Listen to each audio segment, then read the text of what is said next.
Etisin may napapansin kay Papa Joms na kakaiba, at ano naman kaya ang napapansin nito?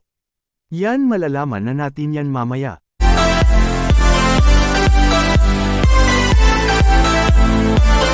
Sa namang mapalang araw sa inyong lahat mga kalingap, sana po ay lagi kayong nakasuporta sa aking ginagawang reaction video. At kung nagustuhan po natin ang ganitong kwento, huwag po nating kalimutang mag-subscribe sa maliit na channel na ito, at paunawa ating tapusin ang kabuohang nilalaman nito. Siyempre huwag din nating kalimutang suportahan ang ama ng kalingap na si Val Santos Matubang at Kalingap Rab. At isan may napapansin kay Papa Joms na kakaiba, ano kaya ito mga kalingap? Pero bago natin ito ipagpatuloy ay kumustahin muna natin si Papa Joms ngayon, kung naka-recover na ba siya sa pagbasted sa kanya kay Baby Carla mga kalingap.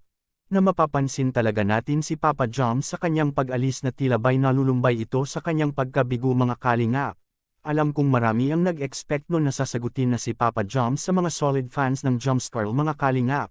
Sapagkat pinaghandaan talaga iyon kay Papa Joms na sabihin kay Carla sa kanyang pag-ibig na mahal niya ito.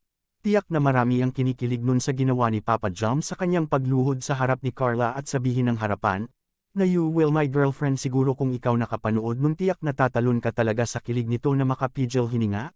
Ngunit sayang lang ang paghahanda na ginawa kay Papa Joms mga kalingap sa kanyang pag-amin kay Carla, dahil si Carla ay hindi ito nakapaghanda kung ano ang kanyang gagawin kung tatanggapin na ba niya, at sabihin na ba niya na mahal din kita Papa Joms, ngunit hindi pala.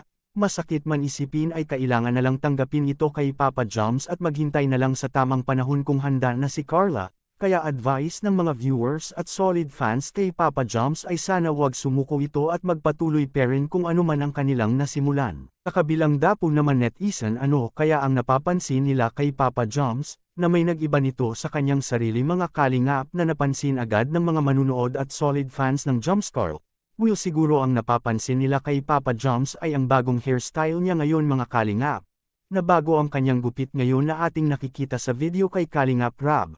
Sa pagbisita nila Carla at Kuya David kay Papa Joms na kinamusta nila ito, ay pansin na pansin talaga ang bagong gupit nito na lumalabas lalo ang pagkagwapo kay Papa Joms mga kalingap.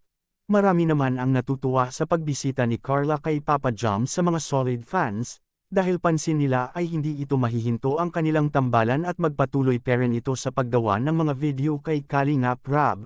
At ito ang kuha mga kalingap sa pagbisita kay Carla para kumustahin si Papa Joms. Ating panuurin sa maikling video. Uy, pagugupit mo. Nangyari dyan. Okay naman.